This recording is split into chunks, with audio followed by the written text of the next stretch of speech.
ایک آدمی گھر پر دیر سے آیا، آدھی رات تھی اور پڑوسیوں کے کتے بھونک بھونک کر ہلکان ہو رہے تھے۔ اس نے ہمیشہ کی طرح بہت پی رکھی تھی اور اسے اپنا کوئی ہوش نہیں تھا۔ اس کی بیوی نے روز کی طرح آج بھی اس کے لیے دروازہ کھولا اور اس کو بیڈ تک سہارا دے کر لے گئی۔ بیڈ پر لے کر گئی تو اس نے اپنے ہاتھ میں پکڑی شراب کی بوتل زمین پر دے ماری۔ بیوی نے دیکھا کہ نیچے سارے کانچ ہی کانچ پھیل گئے ہیں، لیکن اس نے اپنے خامند کو کچھ نہ بولا، بلکہ اس کے جوتے اتارے، پھر اس کے کپڑے اتارے، اس کے اوپر کمبل ڈالا اور اس کو سلا دیا۔ ہمیشہ کی طرح وہ بے سدھ پڑا سو رہا تھا۔ بیوی نے جھاڑو لا کر نیچے سے کانچ صاف کیے اور راستے میں کمرے تک آتے ہوئے اس کے شوہر نے جو کچھ بھی توڑا تھا وہ ہر چیز کو اٹھا کر گھر صاف کرنے لگی۔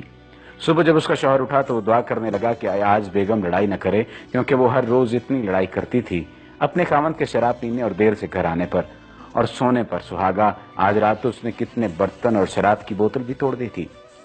وہ ڈرتا ڈرتا ناشتے کی میز پر پہنچا تو دیکھا کہ صرف کا بیٹا بیٹھا ناشتہ کر رہا ہے۔ اس نے اپنے بیٹے سے پوچھا کہ ماما کدھر ہیں؟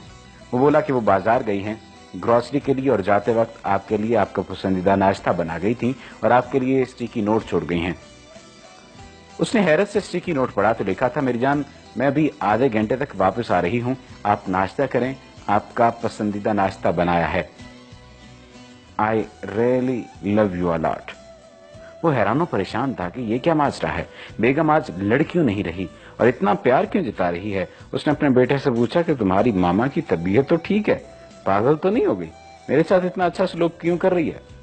بیٹا ہنسا اور بولا، پاپا ماما نے مجھے ابھی جانے سے پہلے بتایا تھا کہ رات کو جب وہ آپ کے جوتے موزے اور کپڑے اتار رہی تھی کہ آپ پرسکون ہو کر سو رکھیں، تو آپ نے اتنی پی رکھی تھی کہ آپ نے ماما کو پہچانا ہی نہیں اور آپ نے ان کو بولا کہ وہ بی بی میں کوئی ایسا ویسا آدمی نہیں ہوں، خدا کا خوف کرو، پیچھے ہٹو، میں شادی شدہ ہوں۔